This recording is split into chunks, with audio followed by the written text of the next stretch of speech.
ধ্যান জপের নাম করে চুপ করে বসে থাকা, ওটা হলো তমোর লক্ষণ।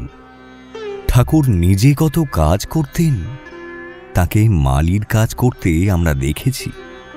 নিজে ঘর ঝাড় দিতেন, তারপর এলোমেলো কাজ আবার দেখতে পারতেন না। প্রত্যেক খুঁটিনাটি কাজগুলো পরিপাটি রূপে নিজে করতেন, আমাদেরকেও করতে শেখাতেন।